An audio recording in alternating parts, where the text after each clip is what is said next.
What is your life? It's even a vapor that appeareth for a little time and then vanisheth away. If someone had told me when I was 20 years old that life was very short and would pass just like that, I wouldn't have believed it.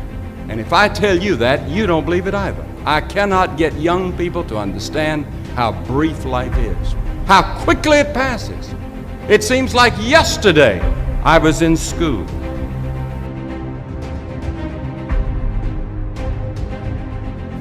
Every one of us here has been given the same amount of time in a day. 1,440 minutes a day, 168 hours per week. The days of our years are 80 years and 10. And if by reason of strength they are 80 years, yet is their strength labor and sorrow, for it is soon cut off, and we are passed away and cut off. 70 years God allows us. And it's interesting to me, with all of our medical science, we've never passed that magic mark. The average American male today lives 70 years and 4 months. The average female, 73 years and 6 months. More people live to be 70, but the average age of an American is still 70 as taught in the scriptures. Now 70 years God allows us. Let's think a moment. What do we do with those 70 years? The first 15 are spent in childhood, and then 20 years we sleep. And then the last 5 years, physical limitations are curtailing your activities. They haven't curtailed mine yet, but my 5th year till 70 starts next year. Only 30 years left, and part of that time must be spent in eating meals, working, and figuring out your income tax, things like that.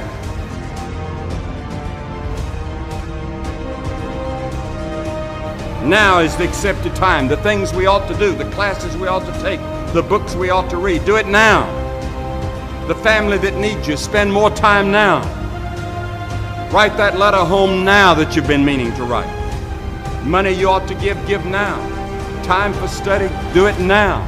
People you ought to witness to, do it now. Every time the clock ticks, it seems to say now. Today, if you will hear His voice.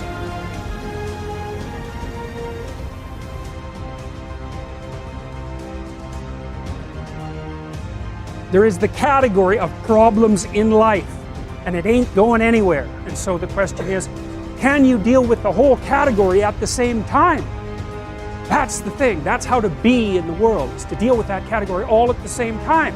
And so how did human beings, what did they come up with as a solution? And that's so cool too, because the solution they come up with not only was the heroism that allows you to approach what you're terrified by and what you find offensive and to learn from it, but also the idea of sacrifice, and that was played out by cultures everywhere, including human sacrifice. And you think, what the hell was up with those crazy bastards so long ago? They were sacrificing to gods all the time. What kind of clueless behavior was that? Burn something and please God. Burn something valuable and please God. What was with them? What were they thinking? Well, they weren't stupid, those people. If they were stupid, we wouldn't be here. They were not stupid, and believe me, we lived under a lot harsher conditions than we do. So those were some tough people, man. You know, back then you'd last about 15 minutes. So you don't want to be thinking of your ancestors as stupid. Like, there's no real evidence that we're much different cognitively than we were 150,000 years ago. So anyways, sacrifice. What does that mean, sacrifice? Well, it's a discovery, man. It's the discovery of the future.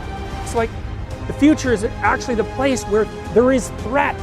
It's always going to be there. So what do? You make sacrifices in the present so that the future is better